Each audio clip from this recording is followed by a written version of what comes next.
Sino ang arkanghel na isinugo ng Diyos para puksain ang mga Nephilim?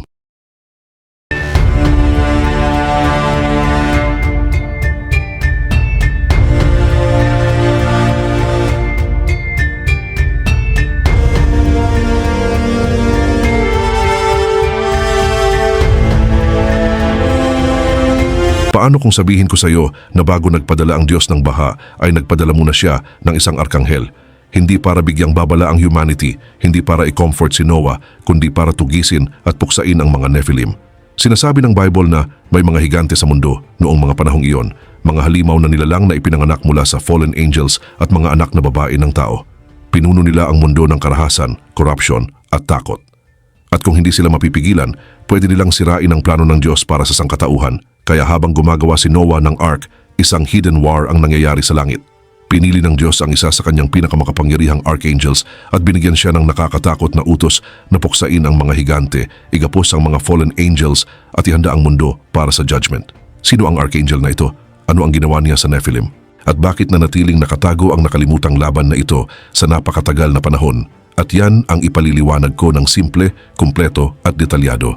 Pero bago ko simulan ay hihingi lang sana ako ng isang like at subscribe, malaking tulong na ito sa aming mga content creator. Salamat po.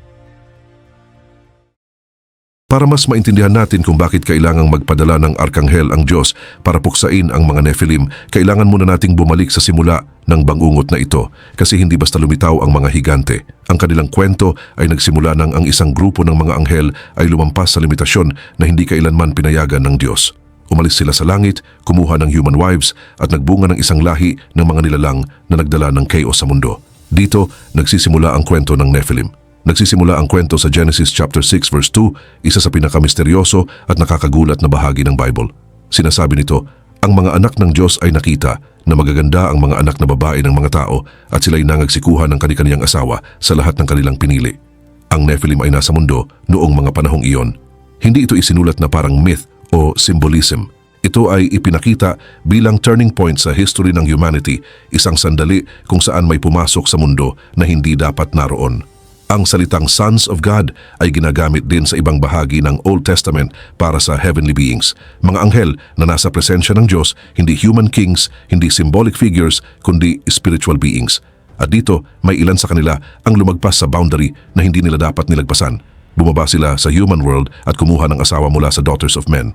Mula sa union na iyon, lumabas ang Nephilim. Hindi nagbibigay ang Bible ng detalyadong biological explanation pero malinaw ang resulta. May isang bagay na hindi natural ang naipasok sa creation at halos agad na nagsimulang bumagsak ang mundo. Ang Genesis ay naglalarawan na napuno ang mundo ng violence. Hindi ito simpleng away o normal na human struggle. Ito ay sistema ng domination, mundo kung saan ang lakas ang basihan ng survival at ang takot ang nagiging standard. Ang presensya ng Nephilim ay direktang konektado sa pagbagsak na ito. Sila ay inilalarawan bilang higante, pero mas mahalaga, sila ay representasyon ng corruption ng boundaries na hindi dapat nilabag. Ang mga ancient tradition ay dinadagdagan pa ang picture na ito. Inilalarawan ang mundo kung saan ang human society ay mabilis na nilulunod ng chaos, kung saan ang knowledge ay ginagawang weapons, kung saan ang corruption ay kumakalat ng mas mabilis. Kahit alinman sa detalye ay literal o hindi, ang direksyon ay pareho. Ang mundo ay bumagsak dahil sa isang bagay na hindi nito makontrol. Pero ang pinakamalalim na problema ay hindi physical, ito ay spiritual. Kasi ang corruption na ito ay nagbanta sa isang bagay na ipinangako na ng Diyos. Kapag ang humanity ay tuluyang naging corrupted, kapag ang lineage nito ay nadumihan ng hindi na maibabalik, ang promise na iyon ay nasa panganib. Ito ang dahilan kung bakit ang Nephilim ay hindi lang simpleng ancient figures. Parte sila ng mas malaking krisis, direktang atake sa integrity ng creation at sa future ng redemption. Sa oras na lumabas si Noah, ang sitwasyon ay tinuturing na halos irreversible sa human perspective. Ang mundo ay puno ng violence at lahat ng inclination ng human heart ay nakatuon sa corruption. Pero may isang tao na naiiba. Si Noah ay inilalarawan na righteous sa kanyang generation, lumakad kasama ng Diyos habang ang lahat sa paligid ay bumabagsak. Mahalaga ang pagkakaibang ito. Ipinapakita nito na hindi pa totally lost ang humanity. May natitirang preserved line, isang remnant na hindi pa lubos na natatangay ng corruption. At ang remnant na iyon ang nagbago ng lahat. Kasi kung kahit isang pure line ay natitira, ang judgment ay hindi lang destruction. Nagiging isang surgical act ng separation ito. At sa puntong ito, ang langit ay nagre-respond hindi lang sa pag-observe ng estado ng mundo, kundi sa paghahanda ng intervention na lampas sa human history papunta sa unseen realm. Isang utos ang ibinibigay na magdadala sa heaven mismo sa conflict sa kung anong nangyari sa earth. At dito nagsisimula ang next part ng story, ang archangel na pinili para sa mission. Habang ang corruption ng Nephilim ay kumakalat sa mundo, ang sitwasyon ay hindi na kayang ayusin ng human action. Ang violence ay sobra, ang lawak, ang influence ay masyadong malalim, ang distortion ng humanity ay masyado ng advanced, kaya ang sagot ay mula sa langit mismo. Sa ancient tradition, lalo na sa mga texts tulad ng Book of Enoch, ang judgment laban sa Watchers at kanilang mga anak ay hindi basta walang plano. Ito ay organisado, structured at isinasagawa ng mga assigned heavenly agents. Sa mga ito, may isang figure na namumukod tangi sa connection sa judgment at execution ng divine decree. Ang archangel na si Ramiel. Si Ramiel ay hindi ipinakilala bilang messenger na nagdadala ng warning.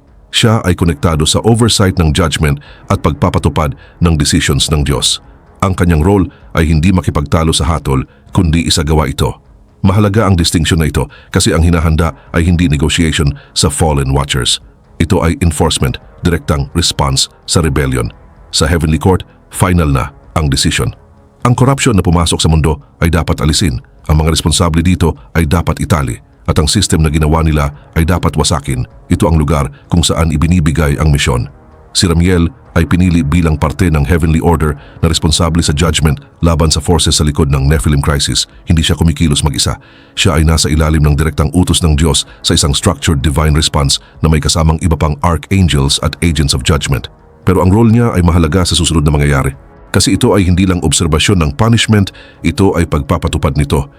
Habang si Noah ay patuloy na gumagawa ng ark sa earth, walang alam sa buong lawak ng nangyayari sa kabila ng human sight. Ang heaven ay gumagalaw na. Napagdesisyonan na. Hindi nahahayaan ang corruption na magpatuloy. Ang watchers ay igagapos. Ang Nephilim ay tatapusin. At ang mundo ay ihahanda para sa judgment. Pero bago mangyari iyon, ang mga forces na responsable sa corruption ay aktibo pa rin sa earth. May impluensya pa sila. Sila ay lumalaban pa. At ang langit ay hindi tumutugon ng may delay. Ito ay tumutugon ng may confrontation. Ang next stage ay ang execution ng command na iyon. Ang pagbaba sa conflict sa pagitan ng heavenly authority at ng mga nilalang na nagdala sa mundo sa pagkasira. Ang digmaan laban sa Nephilim. Sa sandaling maibigay ang command ng heaven, ang conflict ay hindi na theoretical. Ang corruption sa earth ay hindi lang hinahatulan, ito ay aktibong kinokontra. Ang watchers na bumaba at lumabag sa divine boundaries ay nandito pa rin. Ang kanilang influence ay hindi pa nawawala. Ang kanilang mga anak, ang Nephilim, ay nangingibabaw pa rin sa ilang bahagi ng mundo, nagpapatupad ng kanilang lakas sa pamamagitan ng violence at takot. Ito ay hindi mundong naghihintay ng judgment. Ito ay mundong lumalaban dito. At kaya ang response ay hindi passive. Ito ay direct intervention. Ang ancient traditions ay naglalarawan ng structured heavenly response kung saan ang angels ay ipinapadala para harapin ang watchers at ang systems na ginawa nila sa earth. Ang goal ay hindi negotiation. Ito ay containment at pag-aalis ng mga bagay na iligal na naipasok sa creation. Ang Nephilim, kahit na malakas, ay nakatali pa rin sa physical world. Hindi sila purely spiritual beings. Umaasa sila sa laman, lakas at material dominance. Dahil dito, vulnerable sila sa divine authority kapag ito ay direktang ipinatupad. Kapag nagsimulang kumilos ang heavenly judgment, nagsisimulang bumagsak ang kanilang structure, nababasag ang kanilang authority sa mga lugar, nawawala ang kanilang dominance sa human populations. Ang takot na dati nilang kontrolado ay nagsisimulang magbago. Pero ang conflict ay hindi lang laban sa Nephilim mismo. Ang watchers, ang mga nagpasimula ng corruption, ay tinatarget para igapos. Sila ay hindi simpleng spirits. Sila ay inilalarawan bilang powerful beings na minsang nasa langit. Totoo ang kanilang resistance pero hindi na ito pinapayagang magpatuloy. Ayon sa tradisyon, sila ay pinipigilan at inaalis mula sa influence sa mundo. Ang kanilang kakayahang kumilos sa physical world ay inaalis sa kanila. Ito ang turning point sa unseen conflict. Ang source ng corruption ay pinuputol pero ang Nephilim ay nananatili pa rin sa mundo at ang kanilang presensya ay nagdadala pa rin ng instability. Ang kanilang existence ay konektado sa dating rebellion at habang ang judgment ay nagpapatuloy, ang kanilang kapalaran ay hindi na preservation kundi destruction. Ang pag-alis sa watchers ay nagpapahina sa foundation na sumuporta sa kanila. Kung wala ang origin point nila, ang Nephilim ay nawawala ang natitirang structure sa spiritual order. Ang susunod ay hindi inilalarawan bilang isang single battle sa scripture, kundi bilang pagbagsak ng corrupted system sa ilalim ng divine judgment, isang reversal ng nangyari sa Genesis 6. Ang dating bawal na union ay nagiging separation, ang dating unnatural life ay tinanggal sa mundo, at habang si Noah ay patuloy na gumagawa ng ark, walang alam sa buong lawak ng nangyayari sa labas ng human perception, ang mundo ay nililinis ng corruption na nagbabanta sa survival nito. Ito ay hindi pa ang flood. Ito ang nangyayari bago ito, isang preparation phase kung saan ibinabalik ng langit ang boundaries bago pa man bumagsak ang tubig mula sa langit. At kapag ang corruption ay na-restrain at ang system ay na-dismantle, isang bagay na lang ang natitira, ang final act ng judgment sa mundong nagdala nito. Dito nagsisimula ang next chapter, ang destruction ng Nephilim. Sa pag-alis ng Watchers at pagputol ng kanilang influence, ang Nephilim ay hindi na sinusuportahan ng structure na nagbigay sa kanila. Ang natitira sa Earth ay isang corrupted result ng sirang heavenly act, mga nilalang na nasa labas ng original order ng creation. At ngayon, ang order na yon ay ibinabalik. Ang Nephilim, na inilalarawan sa ancient tradition bilang mga higante, ay hindi na lamang dominant force. Sila ay isolated remnant ng rebellion, hiwalay na sa authority na minsang nagbigay sa kanila ng kapangyarihan, kaya ang kanilang pagbagsak ay hindi na isang single event sa scripture, kundi consequence ng judgment na nagsimula na. Kapag ang divine boundaries ay ipinatupad, ang mga bagay na nasa labas nito ay hindi na pwedeng manatili. Ang mga lugar na kontrolado ng takot at domination ay nawawalan ng structure. Ang systems ng violence na nakadepende sa kanilang lakas ay nagsisimulang masira. Nagiging posible muli ang human resistance, hindi dahil biglang naging mas malakas ang humanity, kundi dahil inalis ang unnatural advantage. Ang Nephilim, na dating simbolo ng overwhelming dominance, ay ngayon subject sa parehong judgment na nag-alis sa kanilang creators. Ang kanilang existence ay hindi permanente. Ito ay temporary sa logic ng Genesis 6. Kapag na-address na ang corruption sa source nito, ang resulta nito ay hindi na pinapayagang magpatuloy. Dito, nagiging complete ang destruction. Ang ancient accounts ay naglalarawan na nilinis ang Earth ng hybrid race na pumuno dito ng violence. Kahit tignan literally o sa lens ng ancient tradition, pareho ang outcome. Ang system na ipinanganak sa rebellion ay binuwag. Ang dating pumuno sa mundo ay inalis mula dito. At hindi ito random devastation. Ito ay restoration ng boundaries. Kasabay nito, patuloy ang trabaho ni Noah ng walang interruption. Siya ay hindi parte ng conflict. Pero lahat ng ginagawa niya ay direktang konektado dito. Ang ark na kanyang ginawa ay representasyon ng preservation sa panahon na ang lahat sa labas nito ay nire-reset. Sa isang banda, pag-alis ng corruption. Sa kabilang banda, protection ng continuity. Ang Nephilim ay representasyon ng hindi pwedeng dalhin sa future. Si Noah ay representasyon ng dapat manatili. At habang ang huling remnants ng corrupted era ay inaalis, ang mundo ay dinadala sa punto na ang judgment ay hindi na lang tungkol sa elimination kundi cleansing. Sa oras na ma-address ang lahat ng nasa ibabaw at paligid ng Nephilim system, ang mundo ay saturated na sa violence.